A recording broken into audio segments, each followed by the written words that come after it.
Hello sir. Hello sir, मी तुम्हाला एक sheet send केलेली आहे, त्याच्यामध्ये ते विद्यार्थ्यांचे रँक काढायचे.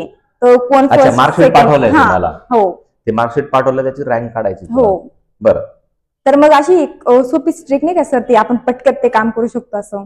बरं, रँकचाच फॉर्म्युला वापरायचा ना आपण एक्सेलचा? हो कसं? नाही सर, नाही माहिती. ये मग बघ, टू रँक हो ब्रॅकेट ओपन, जे टोटल मार्क्स आहेत ना त्याच्यावर हो. क्लिक कर एकदा, कॉमा, हो त्यानंतर तुला काय करायचंय, हे टोटल जे मार्क्स होते हो त्या स्टुडंटचे, ती पूर्ण सीट सिलेक्ट करून घ्यायची. एकदा हो केली, त्याला काय करायचंय, F4 प्रेस करायचंय. हो ते फिक्स होतात, बरोबर. हो त्यानंतर याला 0 लिहायचं पुढे.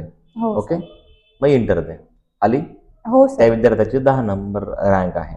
आता याला आपण डबल क्लिक केलं तर सर्व विद्यार्थ्यांची अशी रँक येऊन लागते. वाव सर, खूप सोपी पद्धत आहे खरंच. सोपी ट्रिक्स होती ना? हो सर. ओके, अशाच नवनवीन गोष्टी शिकायच्या असतील तर आजच आमच्या चॅनलला सबस्क्राईब करा.